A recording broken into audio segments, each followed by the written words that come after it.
Thank you for being here today for an interview. First off, can you tell us a little bit about the war you two faced in heaven and Satan's exile from heaven? It showed me which angels were faithful and those who were not. Oh, within reason. You appointed God the Son over me, the brightest of them all. So you're saying it wasn't entirely your fault, Satan? Oh, of course not. You preach equal love and equal forgiveness, but yet you place God the Son over me. But your blind ambition caused your fall, not my actions alone. Yeah. I know, I won't deny my ambition, but I question whether you put me on an equal position as the other angels. It seems I was given free will, but it was something that made me question you. Without free will, one cannot have true faith in me. Well, Eve had free will, and look how that turned out.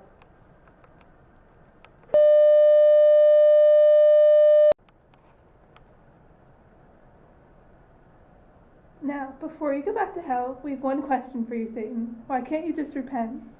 Oh, well, it's not that I haven't ever, thought of it. It's just that I can't. I just dragged down so many people when I fought this guy that now they're all counting on me to be the king in hell.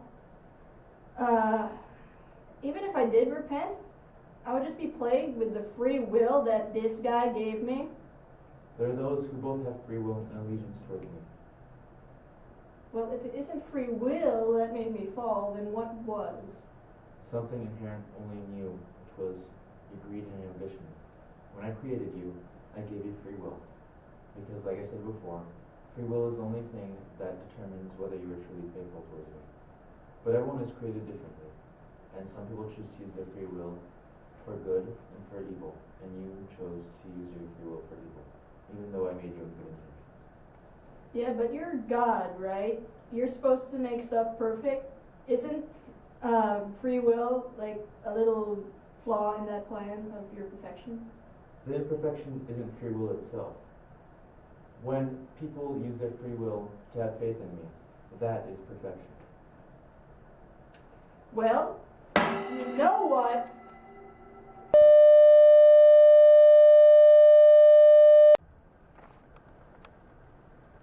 Sorry, he had to go. Thank you for talking to us today, God, and thank you, Satan, wherever he is. And now I'm going to talk with Adam and Eve. Thanks. Welcome, you guys. Could you tell us a little about paradise? Paradise was incredible. It was so peaceful and we had everything provided for us. All we had to do was garden and God would love us in return. There was no unhappiness or suffering. The Garden of Eden was perfect. We had no worries or cares. All we couldn't do was eat from the tree of knowledge, and everything would be fine. Yeah, Eve, the one rule we had to follow. How about you enlighten us about that? Because we all know how following this one rule worked out for us. God gave us free will, and I was tempted by Satan. And I didn't even know it was Satan at the time. Could you describe for us how you were tempted by Satan? Well, Adam warned me that Satan would try to tempt us, but I didn't want to listen. I wanted to go about my day like usual, and just garden and be happy. I was really worried when Raphael warned us about danger in Eden. I just wanted to be able to live in Eden peacefully forever. That's why I was so against Eve wanting to garden alone, because I figured if we worked together, we wouldn't get tempted. I wanted to be independent. You know we can't work together. We're better alone. Yeah, and then you went off and you worked alone, and look how this worked out for us. Eve? Yeah.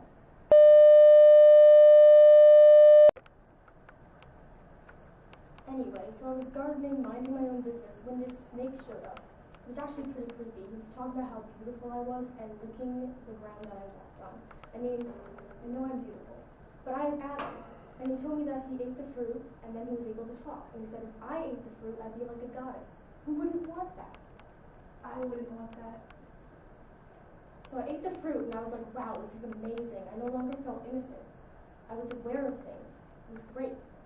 And meanwhile, I was being a good person and making you this flower chain. Do you know how terrible I felt when you came back and told me you had eaten the forbidden fruit? So I ate the forbidden fruit, but I could remain innocent forever. I wanted wisdom like God. Yeah. And then you came and told me you had eaten the fruit, and I knew I couldn't let you suffer the consequences by yourself, so I knew I'd have to eat the fruit too.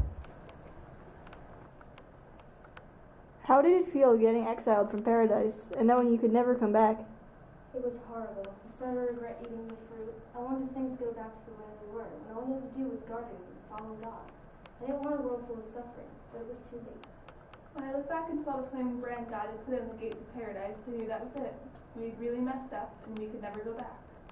I know God will forgive us for doing this and betraying Him, but it's still awful walking away. I know this is partially my fault, but we learned our lesson. Partially your fault? You got tempted by a talking reptile. Alright, then I think it's best we end this interview here. Thank you so much for being here and talking with us today.